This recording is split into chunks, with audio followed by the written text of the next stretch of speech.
प्यारे बच्चों, आप सभी का एक बार फिर से स्वागत है। मैं सुजीत कुमार साहू, पीजीटी कॉमर्स। आज हम लोग एक नए टॉपिक को सीखने जा रहे हैं जिसका नाम है accounting treatment of investment fluctuation reserve. ये भी जो टॉपिक है ये आपका अकाउंटिंग फॉर पार्टनरशिप फर्म का एक पार्ट है एक। तो चलिए आज कुछ नया सीखते हैं। जैसा कि अपनी स्क्रीन पर देख रहे हैं कि अकाउंटिंग फ्लक्चुएशन जो रिजर्व है वो कई केस में सॉल्व करेंगे। तो उसको ये आपकी स्क्रीन पे कई ढेर सारे केसेस दिखाई दे रहे होंगे, लेकिन इसको जानने से पहले चलिए ये भी जान लेते हैं कि अकाउंटिंग फ्लक्चुएशन रिजर्व जो होता है इसे बनाते ही क्यों हैं। जैसा कि हम सभी लोग जानते हैं कि जो इन्वेस्टमेंट की वैल्यू होती है ये घटती बढ़ती रहती है। तो कौन सी वैल्यू घटती बढ़ती रहती है? जो उसकी मार्केट वैल्यू होती है। एक होती है बुक वैल्यू जो आपकी बैलेंस शीट में दी होती है, जिसे हम बोलते हैं कि बुक्स में दी होती है, books in the sense balance sheet में दी होती है। और एक होती है मार्केट वैल्यू जो कि घटती बढ़ती रहती है। तो उसके घटने और बढ़ने की वजह से जो फ्लैक्चुएशन आ जाता है, तो उस फ्लैक्चुएशन को कवर करने के लिए एक रिजर्व क्रिएट करते हैं जिसका नाम होता है इन्वेस्टमेंट फ्लैक्चुएशन रिजर्व। ये आपको और अच्छे समझ में आएगा जब हम लोग एक न्यूमेरिकल इस पर सॉल्व करेंगे। तो आपकी स्क्रीन पर ये दिखाई दे रहा हो कितने ढेर सारे केसेस हैं। जैसे अगर मान लीजिए कि मार्केट वैल्यू ऑफ जो इन्वेस्टमेंट है वो आपकी बुक वैल्यू के बराबर हो जाए, या फिर ये माने कि जो मार्केट वैल्यू ऑफ इन्वेस्टमेंट है ये जो आपने आईएफआर, मतलब यहाँ पर बार बार मैं इसको आईएफआर बोलूँगा, जो मतलब इन्वेस्टमेंट फ्लक्चुएशन जो रिजर्व है उससे कम हो जाती है, या जो मार्केट वैल्यू इन्वेस्टमेंट है ये आपकी आईएफआर के बराबर हो जाती है, या फिर ये कहें कि मार्केट वैल्यू इन्वेस्टमेंट है जो आपके आईएफआर से ज़्यादा हो जाएगी, या फाइनली ये कहें कि जो मार्केट वैल्यू इन्वेस्टमेंट है आपकी बुक वैल्यू से ही ज़्यादा हो जाए। तो अभी आपको ये टेक्निकल लग रहा होगा थोड़ा, लेकिन जैसे जैसे धीमे धीमे आगे इसको बढ़ाते जाएंगे तो आपके लिए कंफर्टेबल हो जाएगा और ये आसान लगेगा।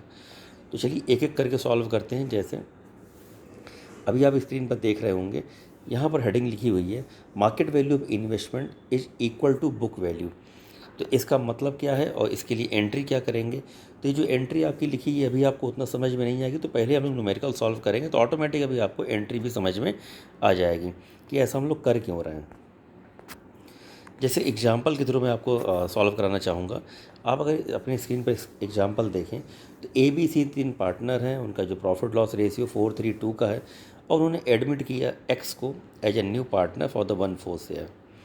अब आप अगर ध्यान से देखें तो एक छोटी सी बैलेंस शीट यहाँ पर बनी हुई है, और ये जो बैलेंस शीट में दिखाया जा रहा है कि आपका जो IFR है वो 36,000 का है, और जो इन्वेस्टमेंट की वैल्यू है वो दी गई है 4 लाख रुपीज़ की, और मार्केट वैल्यू ऑफ इन्वेस्टमेंट बताया गया क्वेश्चन में 4 लाख रुपए का। तो आप यहाँ पर देखें इन्वेस्टमेंट की वैल्यू भी 4 लाख रुपीज़ है। ये जो बैलेंस शीट में दी गई है बुक वैल्यू है, और जो नीचे लिखा हुआ है जो market value of investment 4 lakh rupees, ये मार्केट वैल्यू है।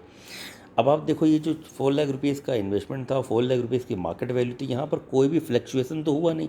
अब जब कोई भी फ्लक्चुएशन नहीं हुआ है तो ये जितना भी आपका इन्वेस्टमेंट फ्लक्चुएशन रिजर्व है ये सारा का सारा ओल्ड पार्टनर अपने कैपिटल अकाउंट में या फिर current account depending upon the question ये आपस में शेयर कर लेंगे। तो इस केस में एंट्री क्या हो जाएगी आपकी?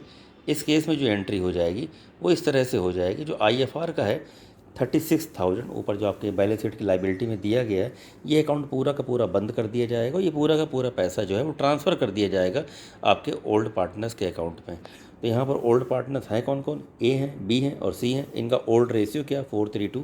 तो 36,000 को 4:3:2 में जब डिवाइड कर देंगे, डिस्ट्रीब्यूट कर देंगे, तो ये आपका आंसर निकल आएगा। तो आप इसको देख सकते हैं, to A's capital account, to B's capital account, to C's capital account. तो ये आपका फर्स्ट केस था। इसलिए धीमे धीमे जैसे जैसे आप इसको आगे बढ़ते जाएंगे तो आपको ये टॉपिक आसान दिखने लगेगा। तो ये जो पहला केस था ये आपका सॉल्व हो गया। अब हम लोग बढ़ते हैं दूसरे केस की तरफ।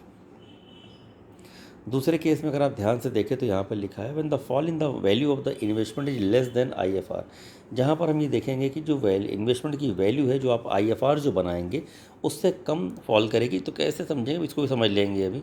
तो एक जो एंट्री पास करेंगे वो इस तरह से करेंगे। तो मैंने कहा अभी एंट्री आप अभी ऑटोमेटिक आपको समझ में आ जाएगी कि कैसे करी गई है।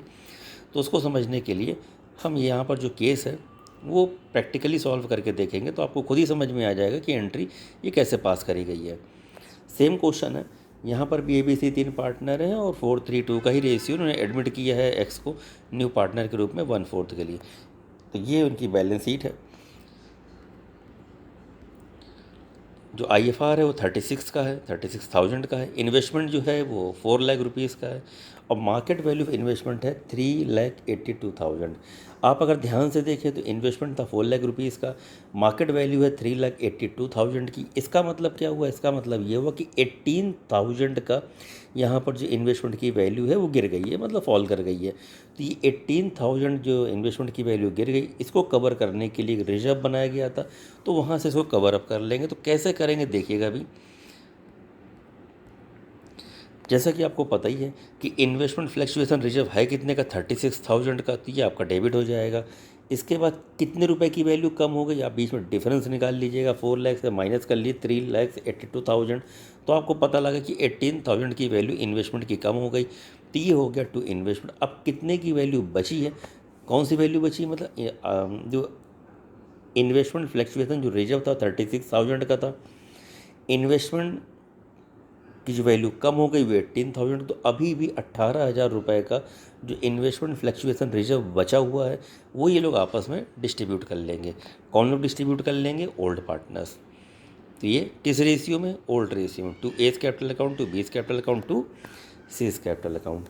ये इस तरह से ये लोग आपस में बांट लेंगे। आपने देखा होगा यहाँ पर नरेशन नहीं मेंशन करी गई है, वो जनरली कॉमन होती है, तो आप लोग खुद से लिख लीजिएगा उसको। तो ये आपका सेकंड केस हो गया। अब चलिए आते हैं थर्ड केस पर।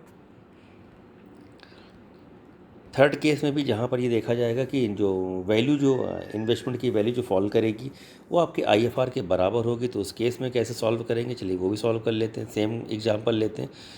एग्जांपल आपका वही सेम है, तो बार बार उसको मैं रीड आउट नहीं कर रहा हूँ, केवल आपको सिंपली बता देता हूँ कि जो IFR था 36,000 का था और जो इन्वेस्टमेंट है वो 4 लाख रुपीज़ का है और जो मार्केट वैल्यू ऑफ इन्वेस्टमेंट है वो 3,64,000। तो आप यहाँ से फिर से चेक कर सकते हैं। इन्वेस्टमेंट था आपका 4 लाख रुपीज़ का, मार्केट वैल्यू भी इन्वेस्टमेंट है 3,64,000 की। तो मतलब कितने रुपए का आप अगर चेक करें, अगर माइनस करके देखेंगे तो आपको पता लगेगा कि 36,000 रुपीज़ की वैल्यू यहाँ पर इन्वेस्टमेंट की फॉल कर गई है और 36,000 का ही आपका इन्वेस्टमेंट फ्लक्चुएशन रिजर्व भी पड़ा हुआ है। तो अब ये सी बात है, पार्टनर्स के को बांटने के लिए कुछ भी नहीं बचेगा यहाँ पर। मतलब यहाँ पर पार्टनर्स को कुछ भी पैसा नहीं मिल पाएगा, क्योंकि जितने रुपए का IFR था वो पूरा का पूरा डिस्ट्रीब्यूट कर दिया जाएगा। सॉरी, पूरे का पूरा जो IFR है वो कवर जो वैल्यू फॉल करी उसको कवर करने में ही यूज हो जाएगा आपका। तो जैसे आपका IFR है 36,000 रुपीज़ का, वैल्यू कितनी गिर गई? 36,000 की। तो कुछ बचा ही नहीं यहाँ पर पैसा जो पार्टनर्स, जो ओल्ड पार्टनर्स आपस में डिस्ट्रीब्यूट कर सकें या शेयर कर सकें। ये आपका फोर्थ केस है आपका, जहाँ पर जो वैल्यू जो है इतनी ज़्यादा गिर जाएगी, मतलब इन्वेस्टमेंट की वैल्यू इतनी ज़्यादा कम हो जाएगी कि जो आपका रिजर्व है वो भी शायद उस पैसे को कवर नहीं कर पाएगा। तो उसे कैसे सॉल्व करेंगे और उसका ट्रीटमेंट क्या करेंगे, चलिए वो भी सीख लेते हैं आज। देखिए यहाँ पे 2 एंट्री पास करी गई, लेकिन कैसे करेगी ये मैं आपको समझा दूंगा अभी 2 मिनट के अंदर।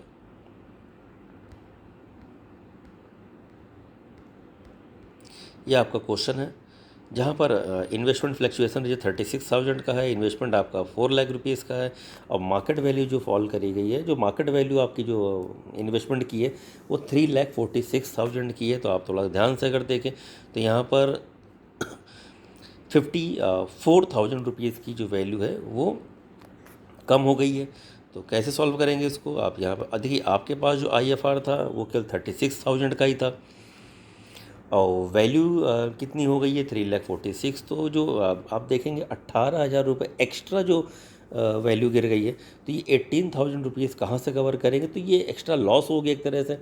अभी जो एक्स्ट्रा लॉस हो गई ये आपके रीवैल्यूएशन अकाउंट से कवर किया जाएगा और ये आपकी इन्वेस्टमेंट की वैल्यू कितनी कम हो गई है? 54,000 रुपीज़ की। और ये जो लॉस है 18,000 का, इसको कौन कवर करेगा? ऑब्वियस सी बात है, इसको कवर करेंगे आपके ओल्ड पार्टनर्स। किस रेशियो में कवर करेंगे? ओल्ड रेशियो में ही कवर करेंगे ये। तो ये आपकी एक एंट्री यहाँ पर एक्स्ट्रा पास होगी, जहाँ पर जो लॉस आया, जो एक्स्ट्रा लॉस निकल कर आ गया, उस लॉस को कवर करने के लिए ये आपके ओल्ड पार्टनर्स आपस में कवर कर लेंगे उस लॉस को। यहाँ पर आप बार बार अगर देखेंगे तो एज कैपिटल अकाउंट ही लिखा गया है। तो ये डिपेंड करेगा क्वेश्चन पे कि कैपिटल कैसी है, फिक्स्ड है या फ्लक्चुएटिंग। अगर फ्लक्चुएटिंग है तो capital account, otherwise current account fixed होगी। तो यहाँ पर ये जो केस देखेंगे, यहाँ पर जो मार्केट वैल्यू ऑफ इन्वेस्टमेंट है more than the book value है, मतलब जो आपकी बुक वैल्यू दी गई होगी और मार्केट वैल्यू उससे ज़्यादा निकलेगी। तो यहाँ पर कैसे करेंगे, तो यहाँ पर आप थोड़ा सा ध्यान से देखें तो एक तरह का जो प्रॉफिट हो जाएगा यहाँ पर। तो जो भी प्रॉफिट हो, जब अभी थोड़ी देर पहले जब हम लोगों ने लॉस हुआ था एक्स्ट्रा, तो उसको कवर करने के लिए हम लोगों ने रीवैल्यूएशन अकाउंट खोला था। तो अब इसी बात है, जब प्रॉफिट होगा तो उसको भी उसे भी रीवैल्यूएशन अकाउंट में ही ट्रांसफ़र करेंगे। तो ये कैसे किया जाएगा, इसको भी एक न्यूमेरिकल के थ्रू समझ लेते हैं। आप अगर अपनी स्क्रीन पर देखें तो सेम क्वेश्चन है, बार बार उस क्वेश्चन को एग्जांपल उसी क्वेश्चन के थ्रू लिया गया है। जो IFR है वो 36,000 का है, और जो इन्वेस्टमेंट है वो आपका 4 लाख रुपीज़ का है, और जो मार्केट वैल्यू ऑफ इन्वेस्टमेंट है 4,36,000, मतलब 36,000 एक्स्ट्रा हो गया। तो जो एक्स्ट्रा हो गया ये भी आपका ये आपका कहाँ ट्रांसफ़र कर दिया जाएगा, किस तरह से प्रॉफिट हो गया, ये कहाँ ट्रांसफ़र होगा, ये ट्रांसफ़र होगा आपकी रीवैल्यूएशन अकाउंट में। तो आप देख लें कैसे करेंगे इसको। तो सबसे बड़ी बात यहाँ पे जो ओल्ड पार्टनर्स को डबल फ़ायदा हो गया। एक तो जो पूरा का पूरा IFR है वो यूज नहीं हुआ, तो जो यूज नहीं हुआ तो पार्टनर से जो ओल्ड पार्टनर्स है वो डिस्ट्रीब्यूट कर लेंगे, और 36,000 रुपीज़ का जो एक्स्ट्रा प्रॉफिट हुआ है वो भी ये पार्टनर्स आपस में डिस्ट्रीब्यूट कर लेंगे। तो जो IFR था 36,000 ये पूरा का पूरा बांट दीजिए। किनको दे दें, ओल्ड पार्टनर्स को ओल्ड रेशियो में डिस्ट्रीब्यूट कर दिया हमने यहाँ पर। फिर कितनी वैल्यू बढ़ गई आपकी, 36,000 इन्वेस्टमेंट की वैल्यू जो बढ़ गई थी ये कहाँ ट्रांसफ़र कर देंगे, ये रीवैल्यूएशन अकाउंट में ट्रांसफ़र हो गया। इसके बाद ये जो प्रॉफिट आया ये पूरा का पूरा 36,000 जो रीवैल्यूएशन में आया ये भी ट्रांसफ़र कर दिया जाएगा ओल्ड पार्टनर्स को। तो ये क्वेश्चन आपके कुछ इस तरह से था। आप अगर देखें तो लगभग सारे केसेस जो है वो सॉल्व हो गए। तो thanks to everyone, keep listening and keep reading.